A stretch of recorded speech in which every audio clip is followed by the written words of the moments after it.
Oke. Iya, betul betul.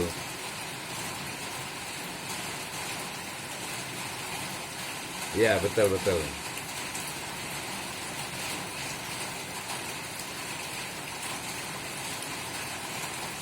Ya, betul. Nah, ini kita menarik juga nih. Ada salah satu kaidah juga dalam Islam terkait dengan apa?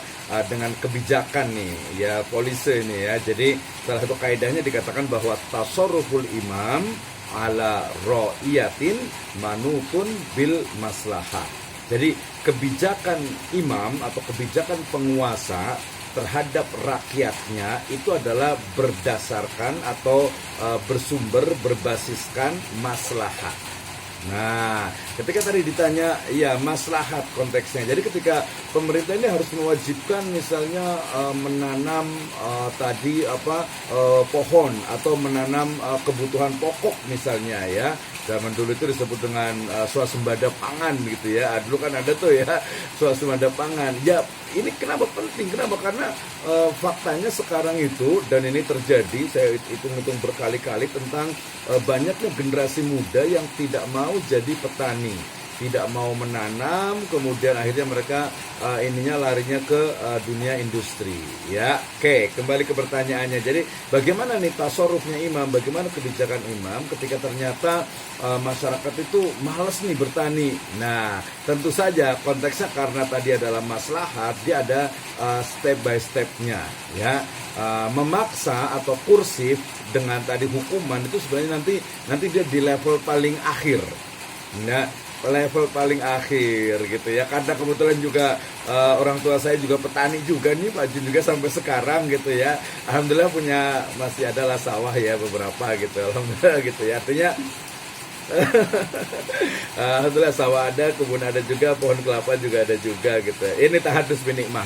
Karena ini ingin membuktikan saja bahwa ini bukan teori gitu ya. Saya bukan teoritis juga, tapi memang fakta bahwa saya waktu kemarin pulang itu saya hitung-hitung ketika menanam padi ya, misalnya nggak usah 1 hektar lah, 1/2 hektar saja gitu ya, dengan biaya untuk mulai dari membajaknya, mencangkulnya, kemudian matunnya tuh, bersihin rumputnya, kemudian sampai ke panennya gitu ya, pupuknya terutama, saya mau ngomongin pupuknya ini ngomongin pupuknya ini, ternyata saya hitung itu kalau dari per 1/2 hektar itu dia hanya per bulannya tidak lebih dari 500.000 penghasilannya itu per bulannya. Iya tuh per bulan. Iya betul, dan itu tenaga kita sendiri tuh tidak dihitung Pak Jun nih, nggak dihitung karena nanamnya mungkin bisa gantian sama tetangganya gitu, dan ibu saya masih nanam padi gitu sampai sekarang gitu ya.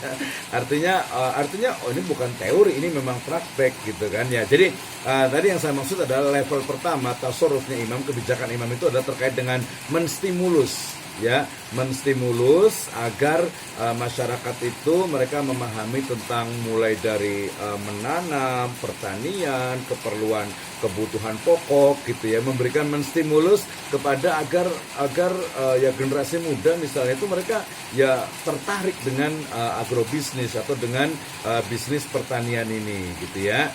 Ya nanti juga jangan lagi tren kemarin misalnya bunga, ke bunga semuanya, kalau di rumah saya banyak banget bunga gitu kan ya.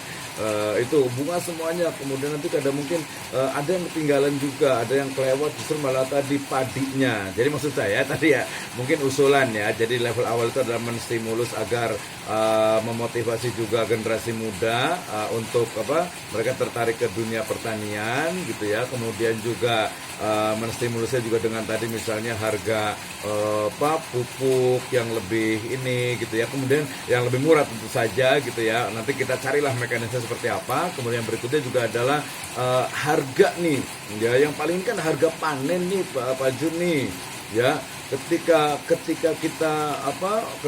panen otomatis harga kan turun ya, berlaku supply and demand gitu kan ya. Nah ketika harga turun maka kemudian padahal petani itu butuh uang gitu masalahnya gitu ya. Walaupun kalau saya ke orang tua tuh saya kasih tahu, udah tahu juga sih sebenarnya. Jadi panen sekarang itu harus disimpan gitu ya. Ini nanti berlaku teorinya ini Nabi Yusuf nih alaihi salam nih. Jadi harus disimpan gitu ya. Iya, iya. Kalau ini ya, kalau ini bukan ketiga sih. Tapi memang kalau dijual hari itu, kalau dijual masa panen, otomatis harganya itu lebih murah. Gitu kan ya. Tapi kan memang kebutuhan, keperluan nggak bisa. Jadi ketika panen itu ya harus dijual untuk memenuhi tadi kebutuhan. Bahkan mungkin ada pupuknya yang masih hutang, atau mungkin ada tenaga pekerja yang masih belum dibayar gitu tuh. Itu harus dibayar, harus dibayar gitu. Nah, ini berarti nanti yang kedua nih, kebijakan tentang harga beras panen dan lain sebagainya gitu. Yang lainnya juga banyak sebenarnya, bukan cuma padi saja gitu ya. Nah, yang ketiga aja, kalau mamanya nggak ada yang jadi petani, gimana nih gitu ya. Nah, bisa saja kebijakannya misalnya di Singapura misalnya gitu. Singapura itu kan sekarang ini lagi proses mereka untuk membuat apa namanya itu, semacam feed rice building ya. Jadi membuat satu apartemen, tapi apartemen isinya itu sawah gitu ya. Iya gitu.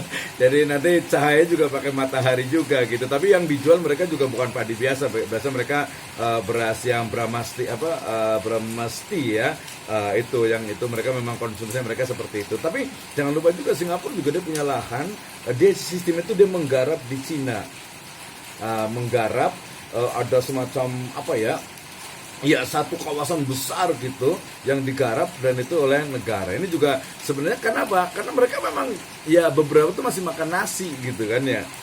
Masih makan nasi ya, makan nasi dengan lauk ya tentu saja. Dan juga pertanian-pertanian yang lain seperti tadi peternakan, ayam dan sebagainya, itu juga diberlakukan di kebijakan di negara gitu ya. Jadi memang ini sangat disayangkan, tapi ya memang masyarakat juga kadang nggak bisa disalahkan juga. Tadi ketika bertani, tadi ada tetangga juga saya hitung itu, dia bersihnya itu paling sebulan itu cuma 300.000 Pak Juni. Dengan adik saya hitung gitu ya, dengan menggarap sekian petak sawah, dihitung 6 bulan gitu ya, 4 bulan sampai 6 bulan, ternyata ya cuma 200-300 ribu lah per bulan. Aduh, saya bilang ya berat banget gitu kan ya. Gimana orang nggak lari ke kota? Ya itu mungkin salah satu dari ini juga gitu ya.